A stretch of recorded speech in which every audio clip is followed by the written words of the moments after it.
Other organizations have people set up a private all capital letter trust. What are your thoughts on this? How is your method of setting up a foundation different? And it's my understanding that the trust still files a tax return. Does your process also require a tax return? What other organizations are generally doing for that purpose is so that you can take control of your offset account. We don't help people do that.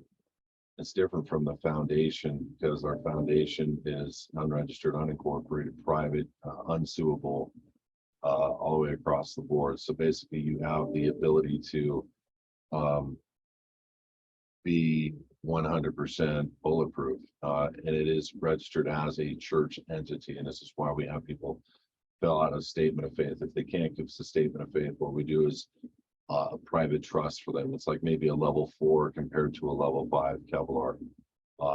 It's kind of how I equate it for people.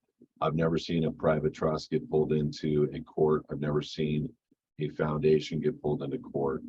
But anything that's registered that requires a return filed against it's going to, as you know, it could get pulled into court. Now I know what you're saying. It's a private all capital letter trust. I don't know why I would have to file a return if it's private, unless they're doing something within reference to utilizing that for offsetting or for setting off debt or for discharging debt. So, but we don't get into all that stuff.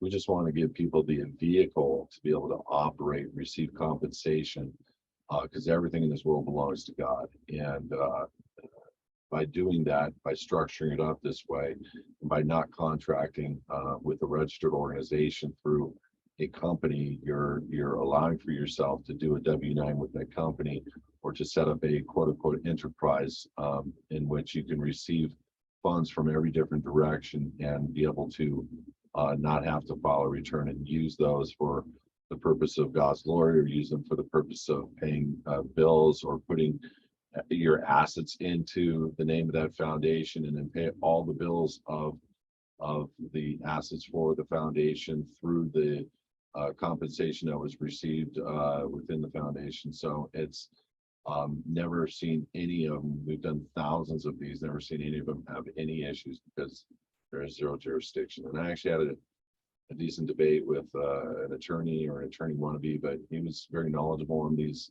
matters. And it got down to him being embarrassed over the simplicity of the nature of how there is zero jurisdiction. He was trying to equate it to trust law violations, to this, that, and the other. And I'm saying this is a church. This doesn't have to do with that. And he said, well, we can bring this in. I'm like, well, where are you going to serve me? It's unregistered. There is no jurisdiction.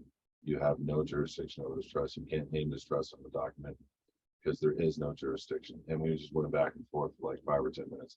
Again, I've never seen one of these pulled into a court case. I've never seen one with a subpoena. I can't even imagine how, I can imagine how they would try to attempt to gain jurisdiction over, but it's pretty simple to overcome that with a single letter within the court. So I don't know why you would be comparing it to a trust per se, or a private trust, because there's very little comparison. But I don't know why your private trust would have to file a tax return other than that it's using some kind of private set off or whatever. But yeah, I'd love to help you further on that. Just let us know what you're trying to figure out. We'll get your questions answered. Again, I don't know why your private trust would have to file a return.